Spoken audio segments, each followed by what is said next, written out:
রীতিমতো ধুতি পাঞ্জাবি পরে মোটর ভ্যানে করে জামাই ফেরি হতে দেখা গেল বর্ধমানের একটি গ্রামে। গ্রামবাসীদের কাছে নিয়ে যাওয়া হলো বিভিন্ন দামের জামাই। যার যেরকম জামাই পছন্দ তিনি কিনে নিতে পারেন ঠিক সেরকম। তবে জামাইদের নির্দিষ্ট দাম রয়েছে। 1000, 2000, 5000 টাকা দামের জামাইও ফেরি করতে দেখা যায়। একদম গামছা দিয়ে ঝেড়ে মুছে পরিষ্কার করে বর্ধমানের একটি গ্রামে জামাই ফেরি হওয়ার এই ছবি লক্ষ্য করা যায়। আবার জানলে অবাক হবেন, 5000 টাকা মূল্যের যে জামাই রয়েছে সে আবার ট্রেনের চাকায় হাওয়া দেয়। শুধু খাসির মাংস খাওয়ালে তার নাকি আর কিছুই লাগবে না।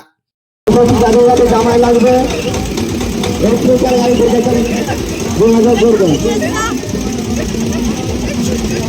আমরা তো কারো জামাই লাগবে এখানে, জামাই লাগবে। আচ্ছা একটা ভালো জামাই একটা দেখাচ্ছি, 1 নম্বর জামাই দিয়ে পাস ট্রেনের টাকায় হাওয়া দেয়। একটা ভালো 1 নম্বর জামাই দেখায়, আসল তো জামাই।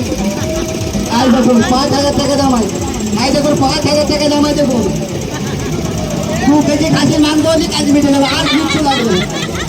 ওই তো পছন্দ হচ্ছে না, তাহলে ঠিক আছে পরে জামাই গিয়ে দেখা যাক, আমি বসে। আচ্ছা দেখি 2000 টাকা জামাই, 2000 টাকা জামাই আলু জামাই দেখুন। এই 2 কেজি পোলট্রি মুরগির মাংস খাওয়ালে কাজ মিটে যাবে। 2 কেজি পোলট্রি মুরগির মাংস, আর কিছু লাগবে না জামাইকে। আর এই তো চলবে না, এটা চলবে না। আচ্ছা ঠিক আছে দেখা যাক, এবার পরে জামাই দেবো, দেখা যাক। আমি বলতে পারো ওই 1000 টাকা জামাইটা কোথায় গেল?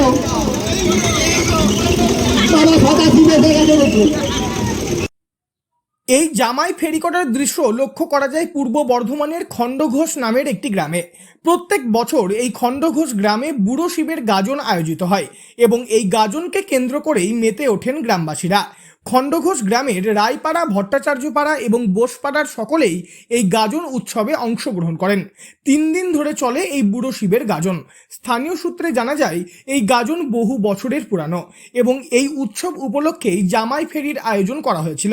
এই প্রসঙ্গে খণ্ডঘোষ গ্রামের রায়পাড়ার বাসিন্দা রাজেশ ভট্টাচার্য বলেন, গাজন মেনলি যেটা হয় যে বিভিন্ন জায়গায় যে সমস্ত গাজনগুলো অনুষ্ঠিত হয় সেখানে সন্ন্যাস গ্রহণ থেকে বা ভক্তদের বান ফোড়া এগুলো তো থাকে, কিন্তু আমাদের এখানে গাজনের একটা বিশেষত্ব হচ্ছে যে গাজনটা শুধু গাজন নয়, গাজন উপলক্ষে এখানে যাত্রাও যেমন হয় তেমনি প্রায় নায় করে 100 থেকে 150 জন বান ফোড়া হয় এবং সন্ন্যাস গ্রহণ করে সেরকমই 100 থেকে 150 জন সন্ন্যাস গ্রহণও আছে। এবছরও তাই 100-র ওপর সন্ন্যাস গ্রহণ আছে। আর মেনলি যে বিশেষত্ব সেটা হচ্ছে সং, মানুষকে সাজিয়ে, মানে প্রত্যেকটা পাড়ার একটা থিমকে সাজিয়ে নিয়ে বের হয়। সেটা কোনো পৌরাণিক হতে পারে, কোনো ঐতিহাসিক হতে পারে, কোনো মডার্নের সিনেমা ঘটিত কোনো হতে পারে। এই সংটার একটা অনুষ্ঠিত আছে। প্রথম দিন হয় বাবা বুড়ো শিবের সং।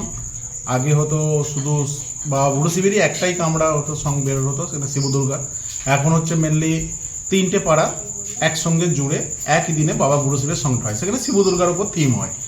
বুড়ো শিবের গাজনকে কেন্দ্র করে জমজমাট হয়ে ওঠে পূর্ব বর্ধমানের খণ্ডঘোষ গ্রাম। মেতে ওঠেন সকল গ্রামবাসী। দূর দূরান্ত থেকে বহু মানুষ আসেন বর্ধমানের এই গ্রামে গাজন দেখতে।